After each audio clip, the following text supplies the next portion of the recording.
যেই মানুষটিকে আমরা আওয়ামী লীগ ক্ষমতায় থাকতে নানান ধরনের কথা বলেছি বা পছন্দ করতাম না, আমার মনে হয় এইটা একটা টাইম তার কাছ থেকেও আমাদের কাজ বের করে আনা।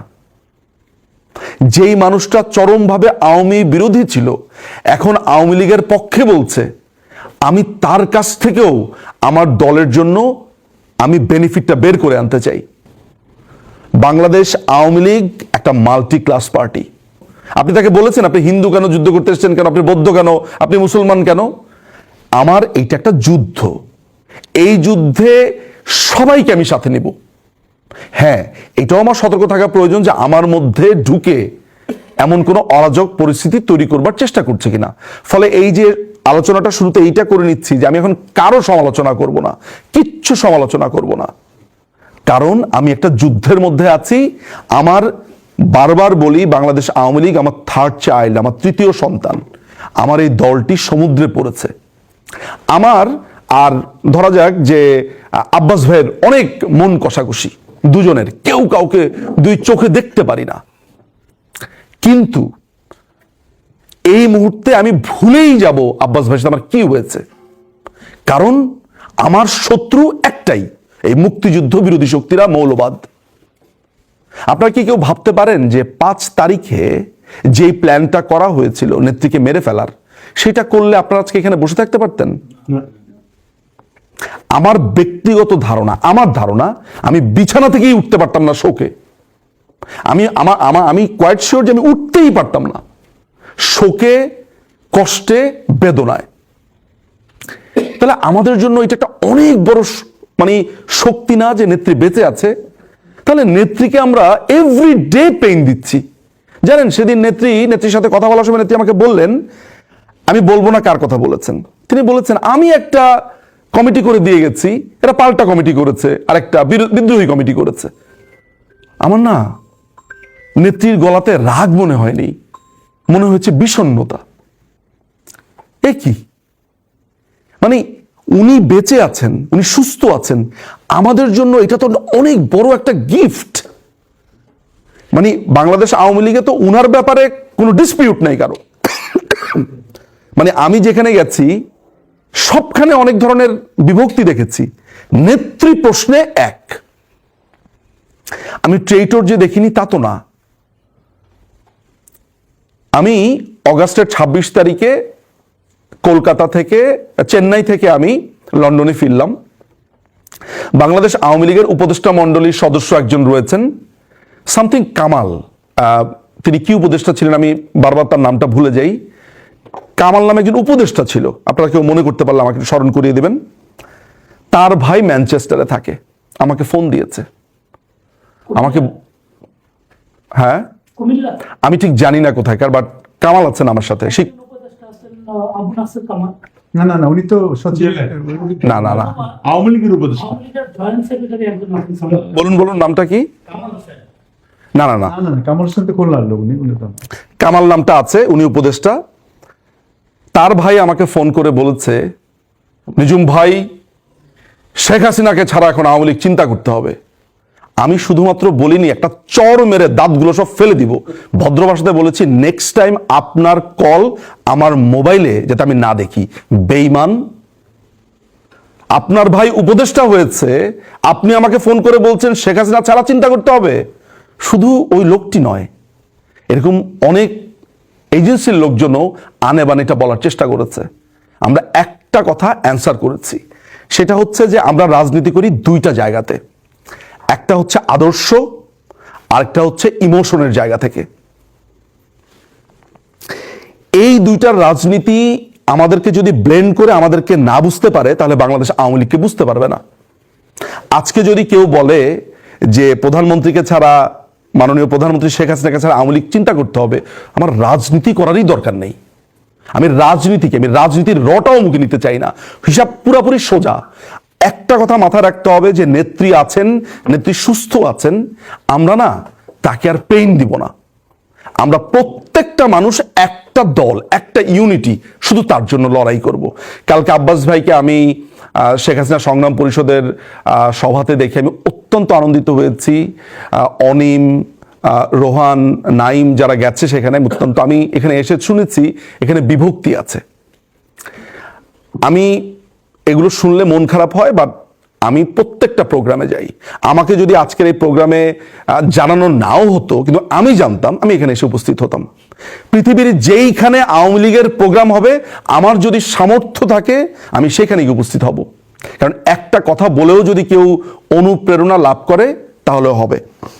যাই হোক, আজকে এখানে যারা আসলেন, এখানে যারা এত কষ্ট করে মিউনিক থেকে এসছে, রাকিব মনে হয়, তাই না? তারপরে লিপিকা আপা এসছেন, হাজবেন্ড এসছেন, তারপরে স্টুটগার্ট থেকে এসছেন, এখানে আরো 300 যে পেছনে বসে আছেন, মানে কত কত 300-400 কিলোমিটার ধরে যে মনি ভাই এসছেন, ড্রাইভ করে এসছেন, আরো যারা যারা এখানে এসছেন, আপনাদের কাছে আমার কৃতজ্ঞতার কোনো শেষ নাই। আমি আপনাদেরকে কয়েকটা ঘটনা বলতে চাই, আমাদেরকে যেন কি বলে একটু আপনাদের কাছ থেকে শুনি। আমাদের ব্যাপারে এখন যেই নিন্দা করা হয়, এক শব্দে বলেন তো কি বলা হয়? ফেসিস্ট, তাই না? সঠিক উচ্চারণটা হচ্ছে ফেসিস্ট। ফেসিস্ট বলা হয় আমাদেরকে, তাই তো? আচ্ছা, আপনারা কি জানেন যে এই ফেসিস্ট পার্টিটা কার পার্টি ছিল? ফেসিস্ট শব্দটা কোত্থেকে এসছে? ইতালির মুসলিনি। হ্যাঁ, রাইট। এই ফ্যাসিস্ট পার্টির মূল নীতিগুলো কি ছিল জানেন? একটা মূলনীতি বলি, দেখেন তো চিনতে পারেন কিনা বাংলাদেশের কোন দলটার আছে। জাতীয়তাবাদ, না বাংলাদেশি জাতীয়তাবাদ বাংলাদেশে, কিন্তু প্রথম বাংলাদেশ বা প্রথমে আমার দেশ আর কিচ্ছু নাই, সব খারাপ। বলেন তো এটা কোন পার্টির নাম? এক নাম্বার। এটা কিন্তু আমি এগুলো বানা বলতেছি না, ওই ফ্যাসিস্ট পার্টির মূলনীতিগুলো লেখা আছে। ওদের মূলনীতি কি? সামরিক শাসন, অবৈধ জোর করে ক্ষমতা দখল, জোর প্রয়োগ করতে হবে ক্ষমতা দখলের জন্য। ওই পার্টির নাম কি? আচ্ছা, বানানা রিপাবলিক। না সেটা তো হচ্ছে একটা দেশ ব্যর্থ হওয়ার পর আমরা যেটা বলি। আচ্ছা, মাথায় রাখতে হবে নাম। একটা হচ্ছে চূড়ান্ত লেভেলের জাতীয়তাবাদ, আমি ছাড়া আর কেউ নাই, র্যাডিক্যাল ন্যাশনালিজম। ঠিক আছে, এরপরে আমি কি বলেছি? এরপরে আমি বলেছি হচ্ছে সামরিক শক্তি। আরেকটু বলি, দেখেন তো যে এটা বাজ করে কিনা আপনার মাথার মধ্যে। অন্য দেশের সাথে খালি মারামারি করতে চাই। কে? বিএনপি হয়তো এখন একটু ভালো হয়েছে, বাট না, কিন্তু এইটা আপনাদের মাথাতে রিং করে কোনটা বেল রিং করছে কোনটা? যে বেড়ে ফেলো, কেটে ফেলো, অমুক দলে দখল করবো। বর্তমানে এনসিপি, জামাত আছে, তাই তো? আচ্ছা আচ্ছা আচ্ছা, ঠিক আছে, ভেরি গুড হইছে, উত্তর মিলছে। আর অন্য কোনো পার্টির আসতে দিব না, আমরা এই কয়জনই একসাথে থাকবো। বলেন তো আবার কি বেল রিং করে? সেম। ফেসিস্ট পার্টির যতগুলো মূলনীতি এই মাত্র আপনাদেরকে বললাম, প্রত্যেকটা মিলে যায় বিএনপির সাথে, জামাতের সাথে, আর এই গুড়াগাড়া এনসিপির সাথে। আর আমাকে বলে ফেসিস্ট। আমি তো বানা বলি নেই। ফেসিস্ট পার্টির মূলনীতি এখন গুগল করেন, চ্যাট জিপিটিকে জিজ্ঞেস করেন আপনি ফেসিস্ট পার্টির মূলনীতি কি। আমি যা বললাম তা বলে কিনা দেখেন। কম্বোডিয়ার আপনার মাওবাদীরা মনে করত যে কম্বোডিয়া পুরাপুরি আপনার ওয়েস্টার্নাইজড হয়ে গেছে। সিহানুক হচ্ছে একেবারে আমেরিকার দালাল, আমেরিকা হয়ে গেছে, এই তো। পলপট মানে খেমার রুজ যে পার্টিটা, খেমার মানে জানেন? খেমার হচ্ছে ওদের জাতি, রুজ মানে হচ্ছে লাল। এই যে লাল বিপ্লব যেগুলো আছে, খেয়াল করে দেখেন, আমি সিমিলারিটি বলছি, তারপরে আমি যখন আপনাদেরকে ম্যাচ করে বলবো আপনারা বিস্ময়ভূত হবেন। রুজ মানে হচ্ছে লাল, খেমার হচ্ছে ওই জাতি। খেয়াল করে দেখেন, দেশের মধ্যে ওই জাতি নিয়ে এসছে, মানে কি এক্সট্রিম র্যাডিক্যাল, খুব র্যাডিক্যাল। বাংলাদেশ আওয়ামী লীগ তার পার্সপেক্টিভে কি বলে? বাঙালি, বাংলাদেশি না কিন্তু। তার মানে সে সবাইকে নিয়ে একটা জাতি রাষ্ট্র গঠন করতে চেয়েছে। আসছে আমি সেই প্রসঙ্গে, আমি কম্বোডিয়ার কথা বলছিলাম। পলপট মনে করলো, দূরের থেকে জঙ্গলের মধ্যে বসে বসে সে ভাবলো যে এরা তো সব আমেরিকান হয়ে যাচ্ছে, এরা বার্গার খায়, এরা সব শহরে চাকরি করে, এগুলারে পিটায় সব গ্রামে নিতে হবে। দখল করলো এই চীনের সাহায্যে। 75 থেকে 79 সাল পর্যন্ত শেষ করে ফেলল।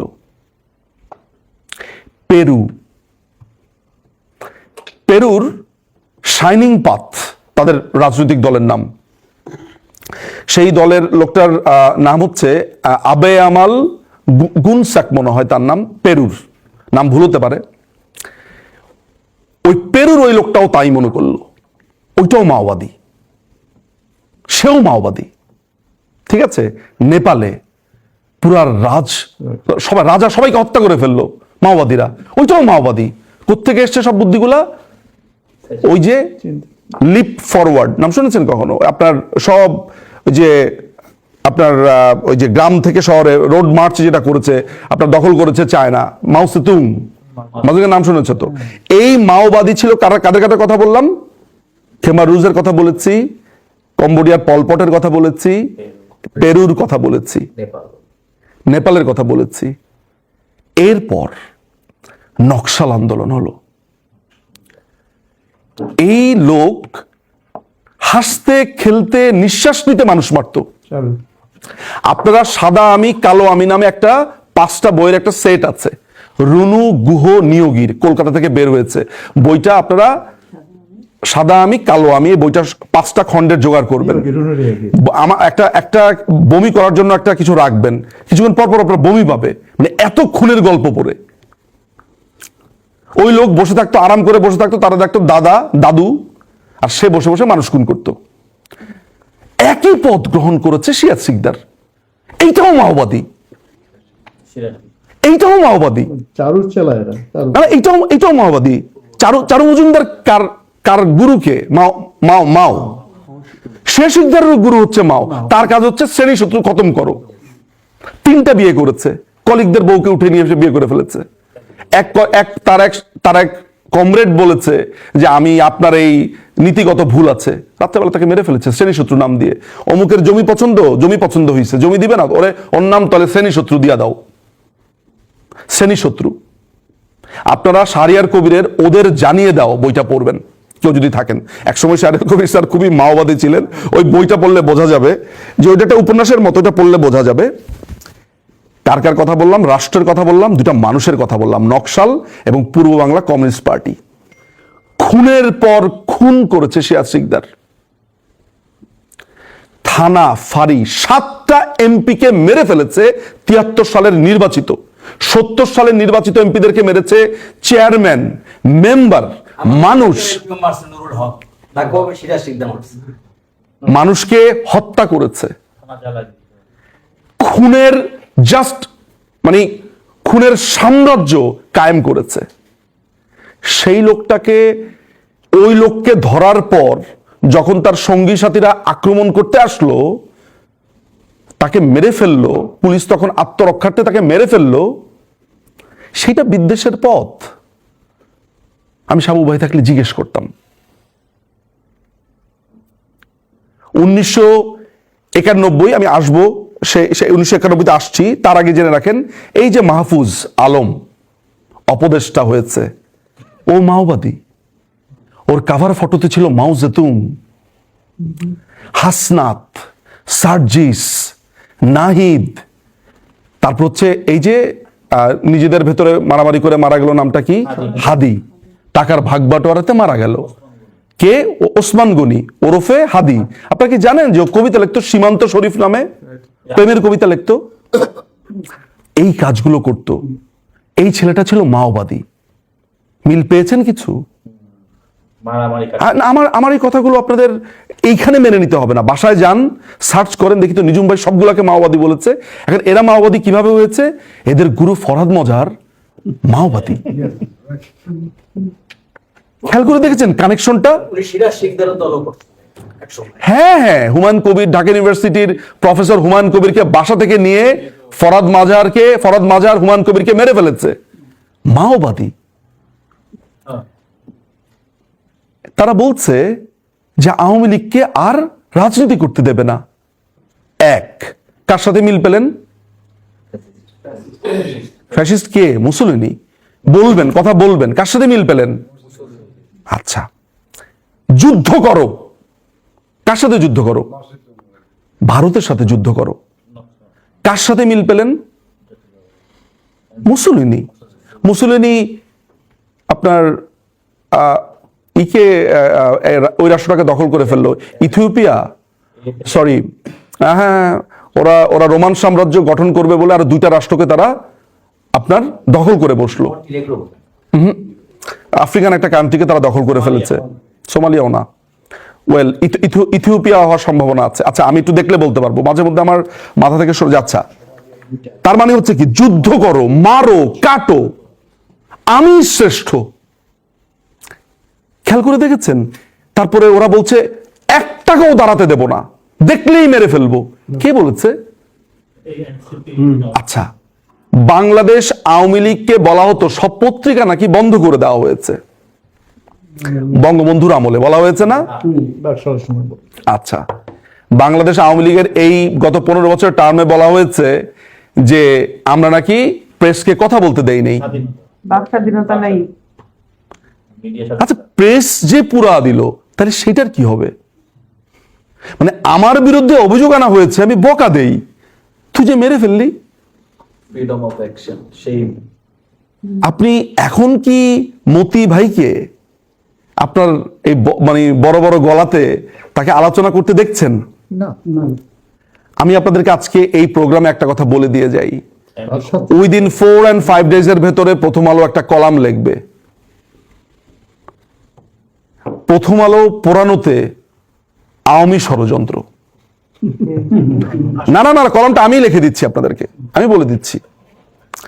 এই যে প্রথম আলো পুরলো, যাদেরকে আপনি দেখতে পেয়েছেন, তারা আসলে তারা না, ওরা গোপনে ছদ্মবেশী আওয়ামী লীগ। ওরা এতদিন বন্দিশালাতে থেকে, বাসার থেকে বের না হয়ে তাদের দাড়ি হয়েছে, ওরা আসল দাড়িওয়ালা না। ওই দাড়িওয়ালাকে দেখে আসল দাড়িওয়ালা মনে করবেন না, এটা আওয়ামী লীগ দাড়িওয়ালা। ওই হাত আওয়ামী লীগের হাত, এটা আপনারা দেখবেন না, এটা দেখবেন। কারণ কি জানেন? কেষ্টা বেটাই চোর, যা কিছু হারায় গিন্নি বলে কেষ্টা বেটাই চোর। আমি কেষ্টা বেটা হয়ে বেঁচে আছি গত 54 বছর ধরে। আমার 7 জন এমপিকে মেরে ফেললো, কোনো বামপন্থী আলোচনা করতে দেখবেন না। আমার 67টা কর্মী মেরে ফেললো, চেয়ারম্যান, মেম্বার, আলোচনা করতে দেখবেন না, তাই তো? আলোচনা করতে দেখবেন না। আমার থানা লুট করলো, ফাঁড়ি লুট করলো, মেরে কেটে শেষ করে দিল। মুক্তিযুদ্ধের 16ই ডিসেম্বর জামাত বলেছে কালো দিবস, জামাতের আগে বলেছে সিরাজ শিকদার, হরতাল ডেকেছিল 1974 সালে। বিজয় দিবসের দিন হরতাল ডেকেছিল সিরাজ শিকদার। আজকে মুখ বাঁকা করে বলে কোথায় সে সিরাজ শিকদার? এটা কি বঙ্গবন্ধু বলেছে? কোথায় সে সিরাজ শিকদার বলেছে, কোন পার্সপেক্টিভে, আপনারা কি সেটা জানেন? সেটা ছিল বাকশালের যেই ভাষণ, সেই ভাষণে তিনি বলছিলেন বঙ্গবন্ধু যে থানা লুট করেছে, ফাঁড়ি লুট করেছে, ডাকাতি করেছে, যারা এগুলা করতো তারা আজ কোথায়? আমরা বলি না কালের গর্ভে হারিয়ে গেছে, এইটাকে বানিয়েছে। বাংলাদেশ আওয়ামী লীগকে নিয়ে এরকম অদ্ভুত অদ্ভুত প্রচারণা আছে, কিন্তু কোনো এক কারণে আমরা বলি থাক এগুলা নিয়ে কথা বলে লাভ কি। এই যে থাক এগুলা নিয়ে কথা বলে লাভ কি, এখন এগুলা সব আমাদের ঘাড়ে এসে পড়েছে। টঙ্গীর কোথায়কার কোন মোজাম্মেল, সেই লোকের কোনো অস্তিত্বই নাই, বলেছে তিনি নাকি রেপ করেছেন। সেদিন আমি এগুলাকে ইনভেস্টিগেশন করে বের করলাম, কি জানো, ঠোঁটকাটা আবুল হোসেন নামে এক লোক এই কাজ করেছে। সে লোক এখন বিএনপি রাজনীতি করে। না, ওনার নামও মুজাম্মেল হক, তবে উনি জাতীয় পার্টি এবং বিএনপি করে। ওইখানে টঙ্গীর আওয়ামী লীগের মোজাম্মেল হক নামে আওয়ামী লীগের একজন নেতা ছিলেন, তিনি তৎকালীন এমপি ছিলেন। তিনি আওয়ামী লীগের এমপি ছিলেন, কিন্তু টঙ্গীর ওই জায়গাতে ছিলেন। তিনি ওই সময় ঘরের ভেতরে নিজেকেই নিজে ঢুকিয়ে রেখেছেন।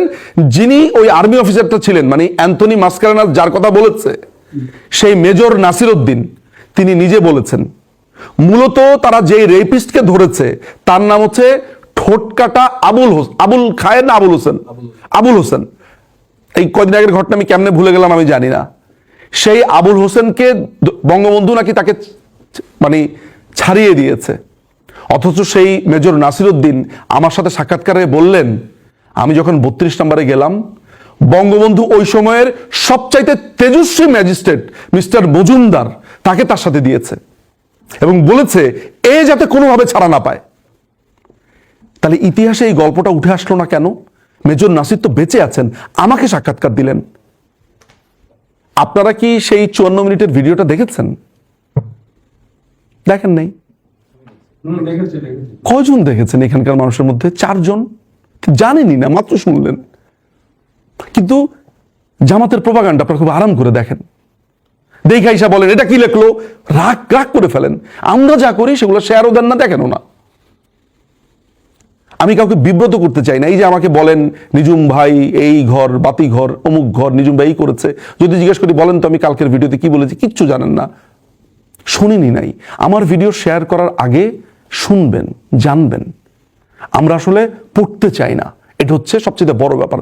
যদি পড়তাম তাহলে আমরা জানতে পারতাম। একটু আগে আব্বাস ভাই বলেছেন যে 1970 সালের ইলেকশনে তো আওয়ামী লীগ 73% ভোট পেয়েছে। বাকি যে অংশগুলো আছে তারা কোথায় ছিল? ভোট দিতে আসে নাই কেন? দেখেন 1973 সালের ডাটাটা আছে আমার কাছে। 1970 সালে বাংলাদেশ আওয়ামী লীগ ভোট পেয়েছে 74.9%। তাহলে 100%-এর কত পার্সেন্ট বাকি থাকে? 26 থেকে একটু কম, 25.1, তাই না? আচ্ছা, এই 25.1 কি জানেন? এই 25.1 হচ্ছে আমি ভোট না দিলে কি আওয়ামী লীগ তেমনি জিতবে, বসে থাকি। এই বসে থাকি কোম্পানি খুব খারাপ, এটা আওয়ামী লীগের মধ্যে আছে। নিজুম মজুমদার বলবে আমি বসে বসে দেখবো, আর ওইখানে এসে কমেন্ট লিখবো ভাই কবে আসবো দেশে। ওর একটাই কাজ, আমাকে খালি বলা কবে আসবো দেশে। তুই বাটা কি করলি তাহলে এতক্ষণ? এইটার কোনো অ্যান্সার নাই। ও হচ্ছে ওই 25.1%-এর লোক। এখন থেকে এই ধরনের কেউ কথা বললে তাকে গিয়ে নিচে কমেন্ট করবেন তুই 25.1% লোক। তখন তাকে এসে জানতে চাইলে বলবেন 25.1 মানে কি। 1973 সালে বাংলাদেশ আওয়ামী লীগ ভোট পেয়েছে 73.2। 1979 সালে ভোট পেয়েছে, যেটা জিয়াউর রহমান যেই ইলেকশনটা করেছে, না হানা তো হয়েছে 77-এ, 79 সালে যেটা হয়েছে 78-এ। 79 সালে যে ভোটটা হয়েছে সেখানে পেয়েছে 24.6। 1986 সালে এরশাদের সময় যে ইলেকশনটাতে গেছে ওটাতে পেয়েছে 26.2 ভোট। কিন্তু আপনার সংখ্যা কিন্তু আবার ভোটের বাড়ছে, কিন্তু পার্সেন্টেজ আবার কমে আসছে, সেটা আবার বিভিন্ন কারণে। 1991 সালে ভোট পেয়েছে 30.1। বিএনপি ওই সময় ভোট পেয়েছে 30.8। কে জিতেছিল ইলেকশনটাতে? আওয়ামী লীগ ভোট পেয়েছে কত? 30.1। আর বিএনপি ভোট পেয়েছে কত? তাহলে কতটা ক্লোজ বুঝতে পারছেন? আচ্ছা, 1996 সালে বাংলাদেশ আওয়ামী লীগ ভোট পেয়েছে 37.4, বিএনপি ভোট পেয়েছে 33.6, সব শতাংশ হিসেবে বলছি, পার্সেন্টেজ। 2001 সালে আমরা ভোট পেয়েছি 40.1। বলেন তো 4 দলীয় ঐক্যজোট কত পেয়েছে? 41% পেয়েছে। 2008 সালে আমরা কত ভোট পেয়েছি? 48। বিএনপি এবং 4 দলীয় ঐক্যজোট তারা পেয়েছে 32.5। বাংলাদেশ আওয়ামী লীগ যদি বিলুপ্ত হয়ে যায় তাহলেও তাদের ভোট 50%। এই 5ই আগস্টের পর আমার এস্টিমেট বলছে 52 থেকে 57% ভোট এখন বাংলাদেশ আওয়ামী লীগের। একটু বাড়ছে। আমি এটা আমার এস্টিমেট, এটা ফ্ল্যাকচুয়েট করতে পারে ডেফিনেটলি। এটা কেউ বলবে 60%, কেউ বলবে হতে পারে। এটা আমার এস্টিমেটেড, আমি এস্টিমেটটা করেছি, বিভিন্ন জরিপ হয়েছে, মানুষের কমেন্ট, এটা আমার একটা ধারণা, আমার প্রেডিকশন। আমার মনে হয় আমি কাছাকাছি যাব। তাহলে আমার এই দলটার আজকে যা আপনি অবস্থান দেখছেন, আজকে আমাদেরকে আজকে কি করছে? আমাদেরকে কথা বলতে দিবে না। কালকে এক লেফটেন্যান্ট কর্নেল সে বলছে গ্রামে গ্রামে ছোট ছোট দল গঠন করেন, আওয়ামী লীগের লিস্ট বানান, কোথায় কোথায় আওয়ামী লীগ আছে গ্রামে মহল্লায় ইউনিট গড়ে তোলেন। ওই বঙ্গবন্ধু ভাষণ থেকে মেরেছে। বঙ্গবন্ধুর ভাষণ থেকে টুকলিফাই করে আমাদের এগেনস্টে বলছে আওয়ামী লীগের লিস্ট করার জন্য। আওয়ামী লীগের লিস্ট করে কি করবে?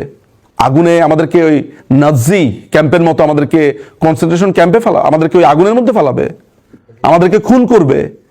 এই জাহাঙ্গীর, এই যে এখন উপদেষ্টা, সে বলছে, সে আমাদেরকে কি বললো? সে আমাদেরকে বলছে যে মামলা লাগবে না। মাহফুজ বলছে, ওই মেয়াবাদীটা কি বলছে?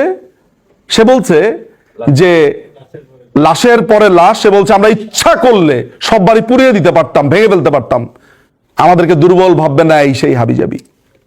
আচ্ছা, এইভাবে ক্রমাগত বলছে। প্রত্যেকটা জায়গাতে আমি ফ্যাসিবাদের বা ফেসিজমের পদধ্বনি পাচ্ছি। ইরানের যখন আয়াতুল্লাহ খোমেনি আসে, এই রেজা শাহ পাহলভীকে যখন উৎখাত করা হয়, রেজা শাহ পাহলভীর ভেতরে অভিযোগ ছিল তিনি নাকি ধর্মের বিরুদ্ধে ছিল, অতিরিক্ত আমেরিকা ঘেঁষা নানান ধরনের এক সাভাক যেই ওদের যে বাহিনী আছে সেটা কথা বলা হয়েছে। আয়াতুল্লাহ খোমেনি আসার পরে আগে এই আন্দোলনটা পুরা করেছে বামপন্থীরা, তুদে পার্টি,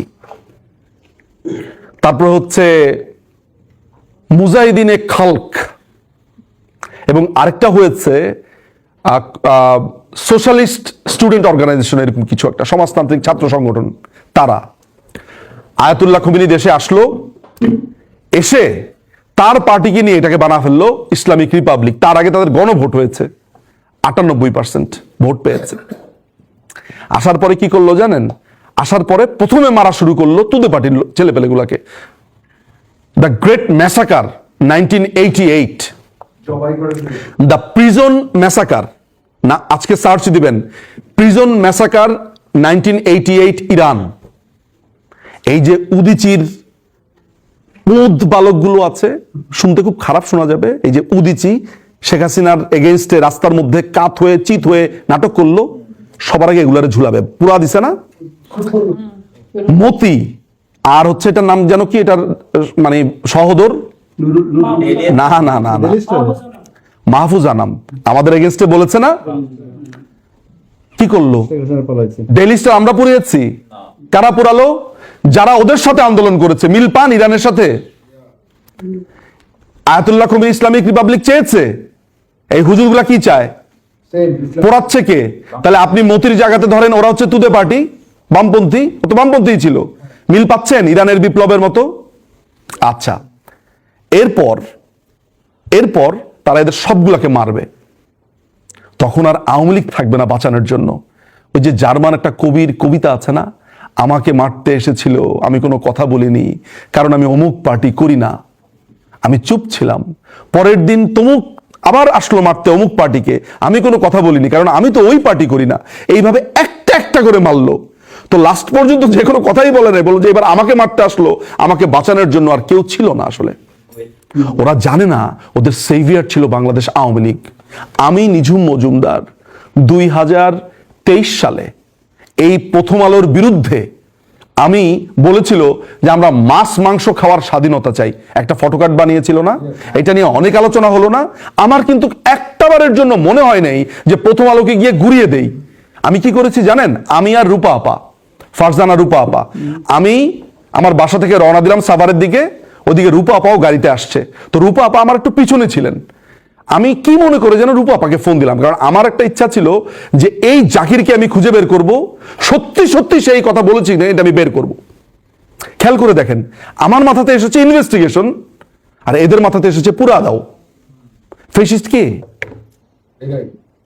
দেখেন, আমিও কিন্তু প্রথম আলোর উপরে ফুসেছিলাম, কিন্তু আমি ফুসে কি করলাম? ইনভেস্টিগেট করে ওদেরকে মিথ্যা প্রমাণ করতে চেয়েছি। এটাই আমার পুড়িয়ে দেওয়া, এটাই আমার ইন্টেলেকচুয়ালি পুড়িয়ে দেওয়া। পার্থক্য এই জায়গাতেই। শেষ পর্যন্ত জাকিরকে খুঁজে পেয়েছি। জাকির কয় আমি এগুলো কিছুই বলি নাই, আমার 10 টাকা দিছে, 10 টাকা দিয়ে বলে যে তুই এটা ক, বলেই নাই, কিছুই করে নাই। তাহলে এই যে বারবার যখন ফেসিজম করেছে, এখানে কি কেউ আপনারা এই ফেসিজমের মূলনীতিগুলো কখনো খুঁজে দেখেছেন? খুঁজতে হবে। এই যে খুঁজে দেখেন নাই, এর মানে হচ্ছে আপনাদের পড়ালেখাতে অনীহা। শাহরিয়ার এই যে ব্যারিস্টার শাহরিয়ার কবির, সে বলছে বঙ্গবন্ধু নাকি এসে সিগনেচার করে নাই, মুক্তিযুদ্ধের আপনার এই সংবিধানটা ভারত লিখে দিয়েছে, তারপরে হচ্ছে বিহারীদেরকে আমরা হত্যা করেছি। এই এই প্রশ্নগুলোর উত্তর নিঝুম মজুমদার শুধু কেন দেবে? কেন অনিম দেবে না, রোহান দেবে না, নাইম দেবে না, কায়সার ভাই দেবে না? কেন দেবে না? মানে আমরা সবাই একসাথে আমাদের জায়গা থেকে কাজ করব না কেন? আমি জয় বাংলা, জয় বঙ্গবন্ধু বা এই রুমের মধ্যে যদি 1000 স্লোগান দেই, সেটা থেকে একটা জরুরি কাজ হচ্ছে, জানেন, একটা ছেলে, ওর নাম হচ্ছে আকাশ ইকবাল, ছেলেটা অ্যান্সার দেওয়া শুরু করেছে। হঠাৎ করে আমার নজরে পড়লো ছেলেটাকে, আমি তাকে ফোন দিলাম, ওকে বললাম তোমার কি কি ডকুমেন্টস লাগবে, কি কি লাগবে সব আমি সাপ্লাই দেব। আমার কাছে রেয়ার বই আছে, গত 70-80 বছরের প্রতিদিনের পত্রিকা আছে, প্রচুর হাজার হাজার বই আছে। আপনাদেরকে সাপ্লাই দেওয়ার জন্য তো আছি। আমি না পারলে আমাদের আরো ছেলে পেলে আছে, আমাদের এনায়েতুল্লাহ ভাই আছে, আরো ভেতরে ভেতরে আমাদের অনেক লোক আছে, কিন্তু আপনারা তো চান না কেউ। আতাউল গনি ওসমানী কেন 16ই ডিসেম্বরে আসলো না? এটা তো কোনো কঠিন কোনো প্রশ্ন না, বহুত আগের হয়ে যাওয়া সলভ। স্বাধীনতার ঘোষক কে? আপনি যদি স্বাধীনতার ঘোষণাপত্র পড়েন, আপনি একটা প্রশ্ন করলেই তো খেলা খতম। আপনার খালি একটাই প্রশ্ন, জিয়াউর রহমান যদি স্বাধীনতার ঘোষণা দেয় 27 তারিখ, তাহলে 26 তারিখ স্বাধীনতা দিবস কেন? এই একটা প্রশ্নগুলো চুপচাপ বসে থাকেন, দেখেন না অ্যান্সার কি দেয়। ঢোক গিলবে, পানি খাবে, আনে বানে কথাবার্তা বলবে, কিচ্ছু না, একদম নভিসের মতো প্রশ্ন করেন যে ভাই জিয়াউর রহমান স্বাধীনতার ঘোষণা দিয়েছে, সব মানলাম, কত তারিখে দিয়েছে ওইটা আবার ঠিক বলে, 27 তারিখ বলে। একটু ঘাটতারাগুলা বলতে চায়, কারণ সে তো বুঝে গেছে সে আটকে গেছে। তো 27 তারিখ স্বাধীনতা দিবস না কেন, কেন 26? আমি আর সেসবে যাচ্ছি না, এই 106 এই সরকার অবৈধ এইসব আলোচনাতে আমি যাচ্ছি না, প্রয়োজন আমি দেখি না। আমি যেই আলোচনাটার প্রয়োজন দেখি সেটা হচ্ছে যে আমি মনে করি, এই মুহূর্তে মনে করি যে তার মানে হচ্ছে পুরো ব্যাপারটা এমন যে বাংলাদেশ আওয়ামী লীগকে আর রাজনীতি করতে দিবে না, তাদেরকে সম্পূর্ণভাবে নির্মূল করবে। এইটা বলতে গিয়ে আমাদেরকে হিটলারের নাজি বাহিনীর কথা বলছে, তাই তো? তার মানে নাম্বার 1, বাংলাদেশ আওয়ামী লীগকে তারা নির্মূল করতে চায়। নাম্বার 2, তারা বলতে চায় ভারতকে তারা আক্রমণ করবে। 3, মানে এখানে ভারত কিন্তু একটা দেশ না শুধু, আমি যদি বলি ইন্টেনশনটা, ভারত ওইখানে ভারতের জায়গাতে আপনি ভিয়েতনাম বসান, আমেরিকা বসান, ডাজন্ট রিয়েলি ম্যাটার। ম্যাটারটা হচ্ছে ওরা যুদ্ধ করতে চায়। 3 নাম্বার, চরম উগ্র জাতীয়তাবাদ, বাংলাদেশপন্থী, নতুন নাম বের করেছে। এই যে বারবার আপনাকে বলছে বাংলাদেশপন্থী, আপনার কাছে মনে হবে তাহলে আমি কি তাহলে পাকিস্তানপন্থী? মানে এইটাই কিন্তু সিস্টেম। আপনি জানেন ফেসিস্টের এটাই সিস্টেম। সে বারবার আপনাকে বলবে ইসলাম খাতরা মে হ্যায়। আপনি কিন্তু যুক্তি দিয়ে ভাববেন, আচ্ছা ইসলাম খাতরা মে হ্যায় মানে কি? আমার দেশে তো 95% মুসলমান। আগে তো বলতাম যে 90% মুসলমান, এখন তো মেরে কেটে সাফ করে মানে ভয়াবহ অবস্থা করে আমি তো মনে করি 95%। যদিও আমার কাছে কোনো ডাটা নাই, অ্যাটলিস্ট 90% তো হবে। তো 90% দেশে যেখানে মুসলমান, সেখানে ইসলাম খাতরা মে হ্যায় কেন? সেখানে 108টা 150টা ইসলামী পার্টি কেন? তার মানে হচ্ছে এমন, আমি একটু উদাহরণ দিয়ে আপনাকে বোঝাই। অনিম দেখছো, তোমার কিন্তু তোমার দিকে তাকাইলো কিভাবে লোকটা? ও তোমার অপছন্দ করে, ও আপনাকে ভূত দেখানোর চেষ্টা করবে, কারণ অনিমকে ওর দরকার। আমি যদি অনিমের ফিয়ারটাকে ক্যাপিটালাইজ না করতে পারি, তাহলে অনিমকে কাছে পাওয়া যাবে না। অনিম ভয় পায় কিসে? কারণ অনিম ওই জায়গাটাতে ভয় পায়, তাই ওকে ভয় দেখাচ্ছে বারবার ওইটা বলে। আধিপত্যবাদ, মায়ের পেট থেকে পড়ার পরে খালি ইংলিশে কাঁদি নেই, এরপর থেকে ইংলিশেই পড়ছি। মানে যদি আধিপত্যবাদের কথা বলা হয়, তাহলে ওয়েস্টের উপরে আধিপত্যবাদ বাংলাদেশে কে তৈরি করেছে? এইচবিও চ্যানেল দেখতাম, ফ্যাশন টিভি দেখতাম, তারপর আর কি কি যেন ইংলিশ চ্যানেল আছে বাংলাদেশে, সব তো ইংলিশ। মায়ের পেট থেকে পড়ার পরে ইংরেজি আমার বাধ্য একটা সাবজেক্ট, সেকেন্ড ল্যাঙ্গুয়েজ। আমি জামা পরি, প্যান্ট পরি, সব হচ্ছে ওয়েস্টার্নাইজড। আমেরিকান আধিপত্যবাদ বলে না, ইলেকশনের আগে আমেরিকার কাছে যেতে হয়, ইউরোপের কাছে যেতে হয়। ইউরোপিয়ান আধিপত্যবাদ বলে না। মিডল স্টেপটা বলে না, আপনি বলছেন লাথি মিশন। বলছি সেই কথা, সেটা আধিপত্যবাদ বলে না। ছোটবেলা থেকে হুজুর রেখে আরবি পড়ায়, সৌদি আরবের আধিপত্যবাদ বলে না। কোরআন শরীফ না পারলে তুই কোরআন পারস না, কায়দা পরস নাই, আমপারা পরস নাই। আমি যখন ক্লাস 5-এ পড়ি তখন কোরআন শরীফ খতম দিছি, কিচ্ছুই বুঝি নেই, কিন্তু খতম দিয়েছি। এটা আমাদের হুজুর রাখা হতো। এটা বোধ করি অনেকের আছে। এখন বাংলাতে পড়ে বুঝি, তখন তো আরবিতে পড়েছি, আমি তো আরবি বুঝি না। আমি কিন্তু লিখতেও পারি, বলার সাথে সাথে আমি আরবি লিখতে পারবো, একটু ভুল হবে, কিন্তু আমি খুব ভালো আরবি লিখতে পারি, কিচ্ছু না বুঝে আরবি লিখতে পারি। আপনি বলেন, আমি নাম ধুমধাম লিখে ফেলবো, জের জবর পেশ সব দিয়ে লিখে ফেলতে পারবো। তাহলে ওই আধিপত্য বলে না। ভারত আধিপত্য বলে কেন? ভারত যদি এখন খালি হইতো ইসলামিক রিপাবলিক অফ ভারত, ওর লাথিটা খায় আইসা মনে হইতো, ভাই দেখছেন লাথিটা কি সুন্দর ছিল, এত ভাল লাগছে লাথিটা। খালি ওই হিন্দু, এইটাই সমস্যা। ও এই দেশে ফেসিজম, মাথায় রাখবেন, এতদিন আমাদেরকে যা বলেছে ও ওই জিনিসটাই করতে চেয়েছিল, চোখের সামনে দেখতে পেয়েছেন। আমি খালি একটা কথা বলবো, আজকে বাসাতে গিয়ে আপনারা কম্বোডিয়া, পেরু, নেপাল, ইরান এই বিপ্লবগুলা পড়বেন। এগুলা পড়ার সাথে সাথে চোখের সামনে ভেসে উঠবে, আরে আরেকটা আছে, চিলি, সালভাদর আয়েন্দের নাম শুনেছেন? আয়েন্দে সমাজতান্ত্রিক নেতা ছিল। ও আরেকটা কথা, তো পুরো ব্যাপারটা যেটা হয়েছে যে এই ফেসিজমের আরেকটা চিহ্ন আমি আপনাদেরকে বলি, সেটা হচ্ছে তারা কমিউনিস্ট দেখতে পারে না, তারা সমাজতান্ত্রিক দেখতে পারে। বলেন তো আমাদের মুজিববাদ যে করে, এই মুজিববাদের মধ্যে কি আছে, তাই না? এই সমাজতন্ত্র তারা দেখতে পারে না। সবকিছু মিলে যাবে, এভরি সিঙ্গেল সূত্র মিলে যাবে, A+B, ওই যে স্কয়ারের সূত্র আছে না, আপনি খালি বসে বসে লেখেন মুসলিনীর মূলনীতি, এরপরে বাংলাদেশে যা ঘটছে আপনি ঠিক দিবেন, আরে এ তো দেখি সব মুসলিনের সাথে মিলে। নাইজেল ফারাজ ইংল্যান্ডের, আমার বাসার আশেপাশে সব বাসাতে ইংল্যান্ডের ফ্ল্যাগ। আমি ভয়ে ভয়ে থাকি কোন দিন ধরে দেয় মায়ের, যে এই তুই এখানে কি করস, ইটস নট ইউর হোম, কবে বলে। আমি এখনো আজই ভালো, এগুলোকে বলে ফেসিজম। এইটা হচ্ছে ফেসিস্ট ক্যারেক্টার। আমরা কি এগুলা বলতে পেরেছি? এই যে টকশোতে এসে বলে, আমাদের কোন টকশো বক্তা এসে বলেছে মুসলিম এগুলা দেখিয়ে দিয়েছে?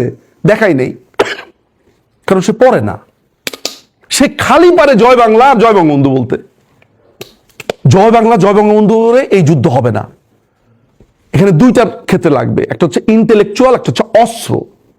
আমি জানি না বাংলাদেশ আওয়ামী লীগ আমার সাথে একমত হবে কি হবে না, সম্ভবত হবে না, কিন্তু আমি নিঝুম মজুমদার ব্যক্তিগত ক্যাপাসিটিতে মনে করি সশস্ত্র সংগ্রাম ছাড়া, এখন সশস্ত্র সংগ্রামকে আপনি কার সাথে করবেন? আপনার চাচা মামা খালাদের সাথে? নো, সাধারণ জনগণকে সাথে নিয়ে আমার এই যে যাদেরকে আপনি দেখছেন এদের বিরুদ্ধে করতে হবে। প্রথম বাংলা, শেষ বাংলা। সো অনেকক্ষণ কথাবার্তা বলে ফেলেছে, আমার ফ্লাইট 9টার সময় আমাকে যেতে হবে। সো আপনার সাথে কিন্তু আমি একমত, ফুললি একমত। ওয়াকারুজ্জামান একটা ইসলামিক রিপাবলিক করতে চেয়েছে ইরানের আদলে। বাংলাদেশে অবস্থিত অত্যন্ত শক্তিশালী দলের অ্যাম্বাসেডর আমাদের ভাইকে ফোন দিয়ে বলেছে, আপনাদের একজন নেইবার কান্ট্রির একজন অ্যাম্বাসেডর, আপনাদের খুবই কাছের বর্ডার লাইনের, তিনি ফোন করেছে। তখন তিনি বলেছে Iran Biplab is coming soon. একদম এই সেন্টেন্স বলেছে তাকে। আমাকে কে বলেছে? যে ওয়াকার, জামাত ইসলামী, হেফাজতে ইসলামী, ইসলামী ঐক্য জোট, এই তিনটাকে এক করে ইসলামিক বিপ্লব করতে চেয়েছে। সে চেয়েছিল একটা মার্চ করে ঢাকাতে আসার জন্য।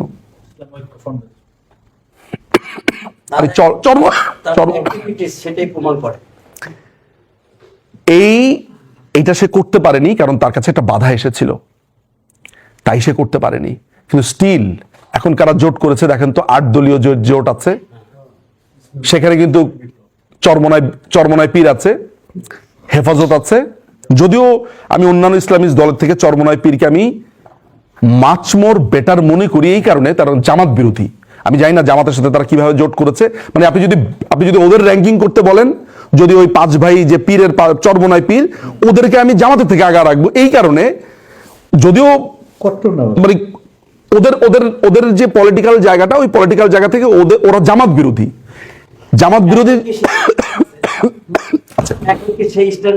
আছে, ওরা বিষ খেয়ে বিষ হজম করছে, আছে ওরা এখন অনেকটা বিষ খেয়ে বিষ হজম করছে, একসাথে থাকবে। কারণ এই স্বপ্নে একসাথে হলে তারা ক্ষমতায় যেতে পারবে, কামড়াকামড়ি লাগবে পরে।